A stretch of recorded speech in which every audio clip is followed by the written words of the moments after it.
Bueno, ahora le vamos a dar la palabra a un aliado de IBM, a Sergio Gutiérrez. Él es ingeniero industrial de la Universidad de los Andes, tiene una maestría en ingeniería industrial también, con una tesis en modelos analíticos para toma de decisiones. Y su compañía Informe se dedica a eso. Es una compañía aliada de IBM y está proponiendo soluciones innovadoras para la gestión urbana. Entonces le vamos a dar un saludo de bienvenida, un aplauso para Sergio. Bueno, muchas gracias. Hablar de ciudades inteligentes es algo que espero que pronto hablemos. Por ahorita creo que lo que podemos comenzar a contar, y es algo que es importante que todos sepamos, esto no es nuevo. Llevamos ya muchos años haciendo uso de todo esto, lo que nos hace falta es integrarlo en el día a día, de una mayor manera.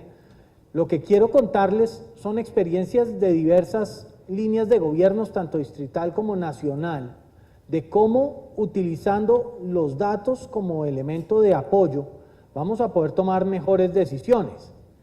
El objetivo de todo este proceso, donde estamos en la tarea cotidiana de mejorar nuestros procesos de decisión, y el concepto de ciudades inteligentes va detrás de eso, cómo mejoro las decisiones propias de la operación de una ciudad a partir de la información a la que tengo acceso. Y eso es el núcleo central.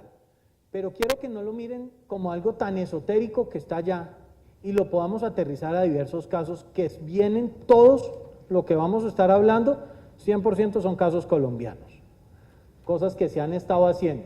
Pero como para podernos más o menos aterrizar y poder tratar de no perderlos tanto en elementos técnicos, pues lo que hablamos de analítica no es solamente la parte de visualización, es la parte de cómo explotamos los datos y cómo aprovechamos ese conocimiento que se genera a partir de modelos matemáticos y estadísticos para encontrar esas asociaciones que hay entre los datos y podernos sacar información. Comencemos por casos como West Midlands Police en Estados Unidos, que comenzó a encontrar asociación entre información meteorológica y criminalidad en ciertos lugares de la ciudad. Sabían que cuando había luna, la criminalidad se movía para unos lugares, cuando no había luna, se movía para otros. ¿Dónde despliego la fuerza policial? El problema no era cuál es mi cuadrante, no, ese no es el problema relevante. El problema relevante es a dónde lo necesito hoy. Y ahí es a donde comenzamos a ver cómo información de una fuente externa puede afectar el desempeño y el despliegue de una fuerza de reacción propia de la ciudad. En ese sentido, lo que buscamos es ser capaces de anticipar.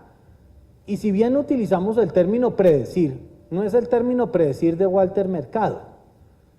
Todos quisiéramos poder tener esa capacidad de predicción y acertarle al futuro y ser capaces de poder trabajar como los horóscopos diciéndonos: si te preparas para el futuro vendrán tiempos mejores. Gracias. Nos hace sentir muy bien, pero no nos deja actuar de ninguna manera. ¿Nos vamos a equivocar al usar estos modelos? La respuesta es sí, no son perfectos, tienen márgenes de probabilidad, pero lo importante es que nos equivoquemos menos que lo que estamos haciendo hoy en día. ¿Qué tipo de problemas hemos atendido o se han atendido con estas cosas? Miremos, por ejemplo, cuáles son los perfiles de consumidores de droga, porque necesitamos diseñar las campañas, pero necesitamos saber cómo le hablamos. Podemos escoger cosas como precisión en los cálculos de urgencias, porque hago la unidad con 25 camas de urgencias o con 45 camas de urgencias. Todo el mundo diría, bueno, no, 45 es mejor que 25, o no, pues háganla como... Sí, pero si solamente llegan 15, 25 también está sobredimensionado. Necesito 2 de 15 en sitios distintos para que los enfermos lleguen más rápido a ellas y sean atendidos más rápido. Entonces, no siempre las primeras decisiones o las primeras ideas son las que tienen más eco o tienen mayor impacto en la organización. Hablemos de algo que hemos visto de la mano de la gente de Transmilenio, por ejemplo. ¿Cómo implementamos sistemas de mantenimiento correctivo? Ustedes quizás algunos de los que trabajan o que hemos estado cerca del problema de transporte decimos, ¿cómo carambas están andando esos buses de Transmilenio todavía por la calle? Estaban diseñados para 5 años, los hemos llevado a 8, vamos para 15 y todavía están andando. ¿Cómo hacemos para poder hacer eso? Pues eso le ha puesto una recarga brutal al sistema de mantenimiento propio del sistema. ¿Cómo lo hacemos de una manera anticipada para evitar que el bus se vare en la mitad del recorrido? Análisis de deserción escolar o estimación de presupuestos. Son cosas que la analítica nos ayuda a resolver estos problemas. Un primer ejemplo fue analizando información de las fuerzas militares, donde queríamos analizar cuáles eran los índices de mortalidad y dónde se concentraban, pero no tomando información y dando cortes rígidos, sino creando diferentes grupos que nos pudieran visualizar esos elementos. Y entonces encontramos que había unos que eran claramente los más graves, que eran los donde se indicaba una presencia o incidencia de actividad sospechosa. Nada que nos sorprenda, lógicamente, pero el problema era que esa data estaba dispersa y no se podía decir con certeza, esto es lo que nos está generando el problema. Lo cual quiere decir que si tengo una zona de mayor incidencia de esos reportes, necesito poder actuar de una manera diferente. Algo que viene en la historia. ¿Qué tipos de secuestros son los que estamos viendo? ¿Y cuáles son esos elementos que nos diferencian un secuestro por motivo político de un secuestro por motivo económico? ¿Cómo lo podemos anticipar para poder actuar frente a ese secuestrado de una manera diferente? Porque inicialmente secuestran o secuestraban a la persona, sigamos pensando que vamos a estar en ese estado de reducción del secuestro, pero uno no sabía por qué motivo se lo habían llevado. Entonces, antes de poder comenzar a entablar los procesos de negociación, el equipo negociador tenía que saber hacia qué lado se va a mover esta negociación, porque me va a cambiar completamente las estrategias. Entonces, dependiendo de varios elementos, se pudo establecer un proceso mediante el cual se discriminaran los secuestros de origen político de los secuestros de origen económico. Estoy en el mercado, quizás en el lugar equivocado para esta diapositiva, pero irregularidades en ingresos en entidades públicas, en universidades públicas. Comenzamos a encontrar diferentes elementos que nos ayudaran a detectar si había un problema de pago dentro de la nómina de una universidad. Comenzar a encontrar diferentes personas que se salieran de la norma. ¿A partir de qué? A partir de toda la demás data que uno tenía a la mano. No era solamente que se saliera. Y podía estar plenamente autorizado. Pero la pregunta inicial era, bueno, ¿cómo escojo en medio de 15.000 o 25.000 profesores que están en el sistema a quienes tengo que estudiar si sí es un problema o no?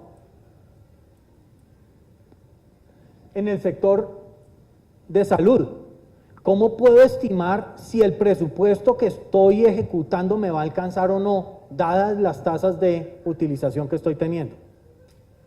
Pues necesitábamos estudiar en ese momento, en los próximos 6 meses, cuánto más puedo esperar que me vaya a costar la atención de estas enfermedades por transmisión sexual en personas menores de 18 años. Entonces, si vemos que en este pico acá en mayo del 2003 hubo un pico muy alto no esperado, pero acá se nos anticipó un poco frente al valor que sí esperábamos que hubiera de pico. Entonces eso le ayuda al alcalde a anticipar y decir, bueno, necesito reorganizar presupuesto o voy a poder cumplir con mi ejecución. Voy a necesitar preparar mis unidades de atención médica, mis CAPS, mis centros de atención básica, o estamos bien. ¿Qué necesito hacer? Entonces todo esto se hacía analizando la información y llegando a los diferentes estimados de cuánto iba a ser. Otros elementos curiosos en los que uno se mete, que ya no es tanto la parte de optimización, sino la parte de control de fraude. Por ejemplo, ¿quiénes están teniendo más de un contrato en un determinado momento? Si yo se los pongo a ustedes así nomás, y eso que son poquitos datos, poderlo ubicar es complicado, sobre todo porque en uno dice Angie, Daniela, los nombres tranquilos, no los tomen porque no existen, estos son modificados, pero sí son casos reales.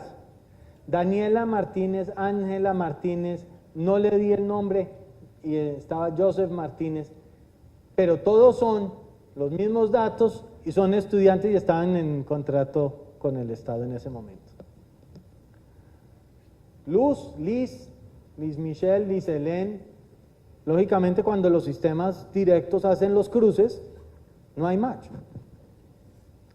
¿Qué nos toca recurrir? Nos toca recurrir a procesos algorítmicos de cruce, donde califiquemos y digamos la probabilidad de que ahí haya un cruce es mucho más alta.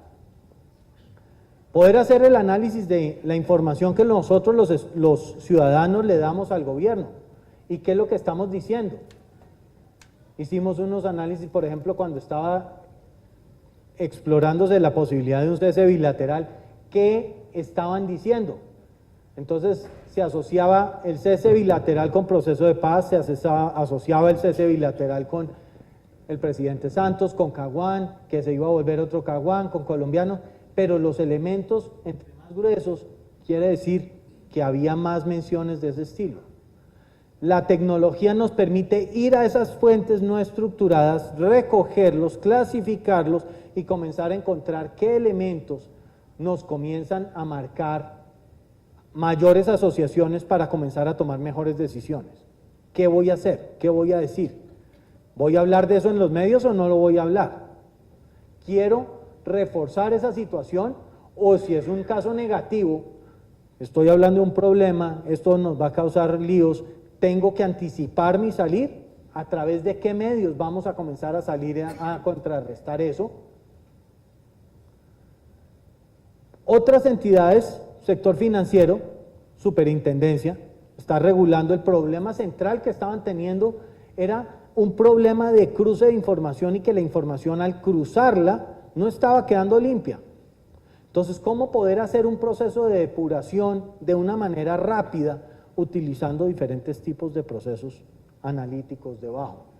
Lograron disminuir de 15 días a 2 días la preparación de esa información, lo cual quiere decir una cantidad de plata bien importante, ya cuando estamos entrando en el término de intervenir hoy o intervenir dentro de 15 días. Análisis de accidentes, hablando de ciudades inteligentes particularmente, esto es información tomada de SOAT. ¿Qué tipos de accidentes son los que nos están y en qué elemento están asociándose los problemas? No son criterios definidos de grupo 1 y grupo 2 de una manera arbitraria, sino son, dados los costos que esto nos está generando, qué elementos nos permiten llevar a decir, bueno, esto va a estar en los grupos de atención 1 o 2.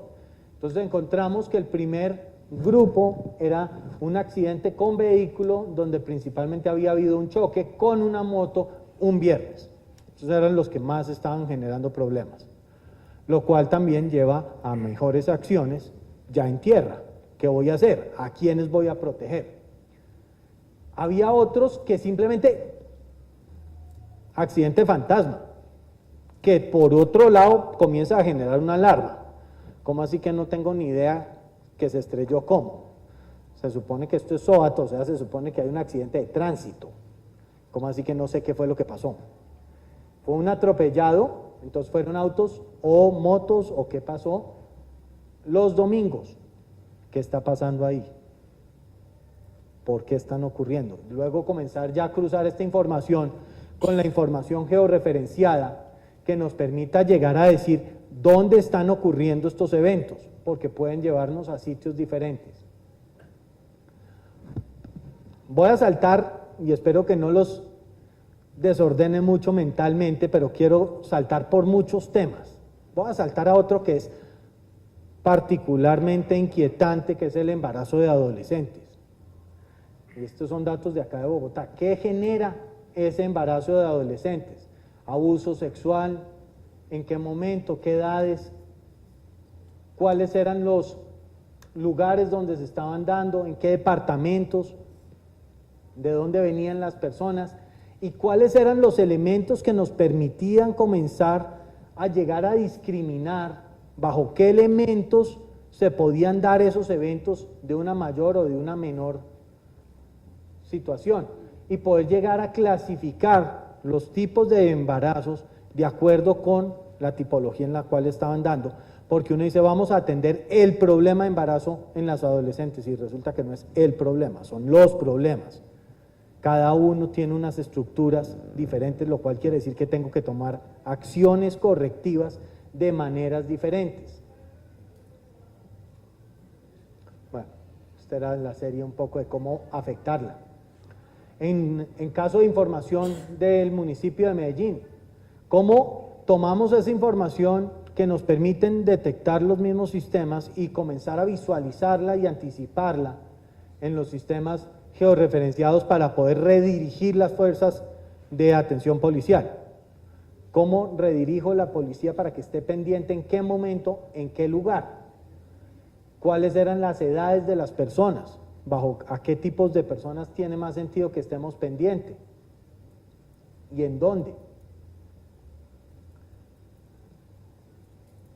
Y esto lógicamente ha ido mejorando, este sí es un mapa no colombiano, pero la capacidad de visualización se ha ido enriqueciendo con nuevas fuentes de datos, nuevas fuentes de imágenes satelitales que nos permiten ya trabajar de una manera distinta. Saltémonos un poquito al mundo al mundo nacional y vamos a ver cómo el problema de estudiantes ha venido siendo algo recurrente, estudiantes fantasma. La Contraloría en un primer estudio encontró más de 145.000 estudiantes fantasma. ¿Y esos estudios qué implicaron? Unir múltiples fuentes de información, crear procesos automatizados, algorítmicos de calificación para poder entender dónde eran que se estaban presentando. Personas afiliadas a SISBEN y al sistema contributivo, que no debían estar ocurriendo, pero se estaban dando y estaban recibiendo beneficios por un lado y por el otro. Claro, generalmente encontraba uno sutiles diferencias entre el registro de régimen contributivo con el régimen subsidiado. En el análisis de la migración en Colombia, cómo poder anticipar qué es lo que está pasando, por dónde están saliendo, o cómo poder ayudarle al oficial que está en el momento de migración a frenar a las personas. Hemos tenido casos en donde en el curso del mismo día Sergio ha logrado salir por Pasto, Cúcuta y Bogotá el mismo día y no haber entrado de nuevo, ¿no?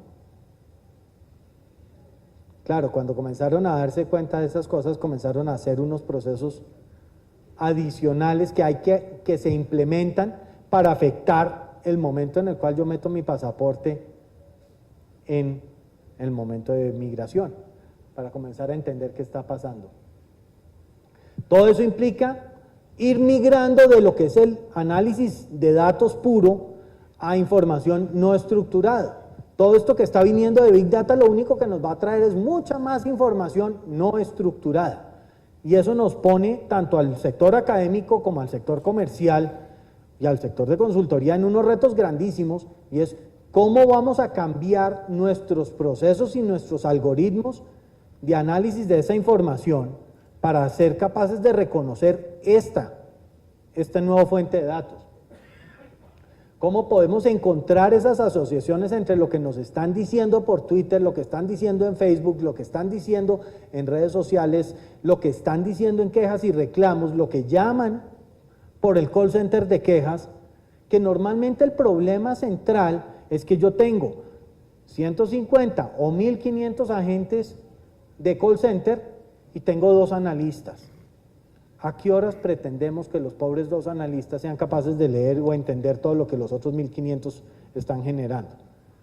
Si cada uno, 1 minuto de existencia del sistema quiere decir 1500 minutos de audio y 2 personas tratando de escucharlo y reversar, eso no es productivo, no se puede. Toca meter tecnología detrás de todo este proceso.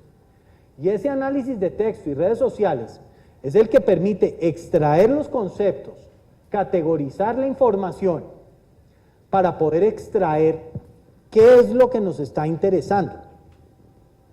Y ahí es a donde tenemos como líderes de todos estos procesos ser conscientes que nosotros tenemos que decirle a los sistemas qué es lo que queremos. Cuénteme lo importante. Si te preparas para el futuro vendrán tiempos mejores. A ver, eso así no funciona.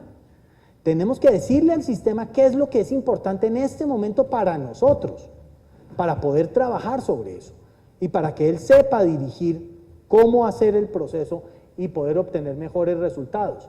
Cómo obtener un tweet y de un tweet llegar a decir, bueno, ok, ¿de dónde viene? ¿Cómo me lo están entregando? En este proceso de paz, ¿dónde están generando los tweets? ¿Qué están diciendo?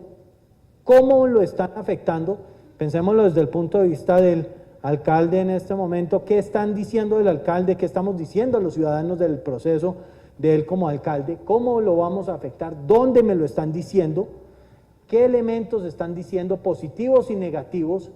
¿Quién los está diciendo? ¿Quiénes son los que están generando ese proceso para poder saber si son los ciudadanos o es un movimiento orquestado? En este caso, identificamos un movimiento orquestado, identificamos varios tweets que aparentemente era el tweet, el retweet del retweet y todos eran de la misma persona. Debajo de esto se utilizó una tecnología que se llama análisis de sentimiento y otra que es análisis de personalidad, en donde uno puede comenzar a identificar a partir del texto que las personas están escribiendo cuál es la personalidad y uno puede decir, pero caramba, ¿cómo se parecen estos 3? Puede que no, todos 3 tienen nombre distinto, pero todos realmente eran parte del mismo proceso orquestado. Y después cuando se logró hacer el proceso de georreferenciación, además salían de las mismas zonas. Análisis de regalías, bueno, este lo voy a pasar rápido, pero es básicamente el mismo concepto detrás. Algo que en Bogotá no nos ha tocado sino comenzar a entender, sufrir, padecer y gozar. El manejo de la bicicleta. Cómo venir a trabajar y mezclar información de redes sociales que nos permite entender qué es lo que la gente está diciendo, principalmente los jóvenes que son los que más lo utilizan, de dónde lo dicen, cómo se cruza esa información con el análisis geoespacial, de qué temas están hablando, problemas de seguridad, esto antes era un problema, esto estaba desesperado, ¿por qué? Porque había una falta de civismo, la gente no atiende, el tráfico está horrible, entonces necesito poder hacer que la gente que está montando en bicicleta sienta que tiene una mayor seguridad. ¿Cómo lo hacemos? ¿Qué tenemos que hacer? Hay comentarios positivos, hay comentarios negativos, hay personas contentas, hay otros que no podemos definir. Y comenzamos a mirar esos procesos que se relacionan, cómo van afectándose o relacionándose con la propia densidad en la cual estamos trabajando, para ver si esos procesos que estamos implementando realmente donde ubicamos los diferentes elementos de entrega de las bicicletas generan o no cambios en los comportamientos. Entonces comenzamos a ver que sí, luego de implementar las políticas, luego de implementar y abrir esos puntos de préstamo y alquiler de bicicletas, se cambiaron los comportamientos en la comunicación de las personas. Esta parte de colaboración realmente es algo que viene, no tanto desde el punto de vista de la tecnología, como venía hablando David, sino más desde el punto de vista de la concepción interna. Y es que estamos acostumbrados a que yo hago mi modelo para mejorar el proceso de atención con las bicicletas, pero está el otro señor que hace el modelo para mejorar el problema de atención en el punto de atención básica. Y está la otra persona que está mejorando el sistema de salud, pero ninguno de los tres se habla entre sí y están haciendo modelos que son sustancialmente similares. ¿Cómo hacemos para que esos procesos sean colaborativos y además nos permitan integrar y compartir al interior de la ciudad procesos de análisis que yo ya haya hecho para evitar que el otro, 3 cubículos a la derecha, lo repita? Y si lo va a repetir, por lo menos sepa que está repitiendo lo que yo estoy haciendo, entonces por lo menos valide qué fue lo que yo hice mal. Pero no llegar después a presentarlo. Yo le decía ahorita a Mónica, en la oficina yo les tengo un dicho, miren, háganme un favor, pónganse de acuerdo en una sola mentira. Yo con una mentira puedo manejarlos, con 4 verdades no. Porque cada uno va a tener razón en por qué me presenta ese número que es distinto del otro. Entonces pongámonos de acuerdo en una, así no sea la verdad, pero con esa ya sabemos qué dirección tomamos.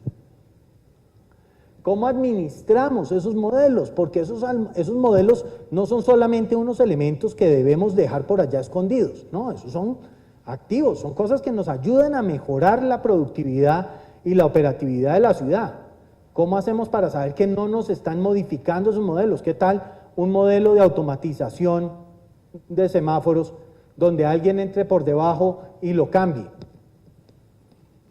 ¿Cómo cambiamos y definimos a qué horas en la 100:15 debo tener, en la 100:15 ya no tanto, pero en la 100:11 sí tengo un semáforo, a qué horas en la 100:11 le tengo que dar prelación a la 100 y a qué horas le tengo que dar prelación a la 11? Eso depende del modelo que estime el tráfico que voy a tener. Entonces esos modelos de sistematización y automatización de manejos de tráfico y semáforos deben estar respaldados por modelos que estimen tráfico. Y eso tiene que estar administrado y gestionado. Para la parte final vamos a ver algunas de estas diapositivas están en inglés porque intencionalmente las quise dejar tal cual fueron presentadas por personas que fueron tanto del ICBF como del Ministerio de Educación a un evento en Estados Unidos. El uno hablar acerca de lo que estaba haciendo el ICBF en La Guajira. Nosotros le damos mucho palo y he escuchado muchísimo palo a lo que ha sido el trabajo del ICBF, pero es que realmente creo que ni los que dan esos palos saben de qué estamos hablando y no están claramente conscientes de cuál es el reto que hay en La Guajira. Cuando uno está hablando de La Guajira, estamos hablando de tratar de ubicar personas nómadas en unos territorios desérticos. No estamos hablando de ir a una dirección ubicada. Entonces tenemos que saber en cuáles de esas rancherías vamos a encontrar niños para poderle dar la dosis de bienestarina, para poderle llevar el agua. Algunas de estas rancherías están a más de 1 hora y media de carro, trochas puras, donde uno llega y cuando llegan perfectamente se pueden haber movido porque ya el agua del aljibe se acabó. Entonces, ¿a dónde se movieron? Tengo que entregarlo. ¿Cómo hacemos eso? Pero antes de eso necesitamos identificar cuántas dosis vamos a llevar, cuántas raciones de bienestarina tenemos que llevar. Y si tengo a Cheryl Verónica Ojeda o tengo a Cheryl Verónica Vega Ojeda, pues yo voy a llevar 2. No, señor, necesitas llevar es una sola, es la misma. Arnovi, Julie. Pero eso funciona, uno aquí la vemos claro, uno dice, pero hombre, Sergio, resuelva ese asuntico, eso es fácil.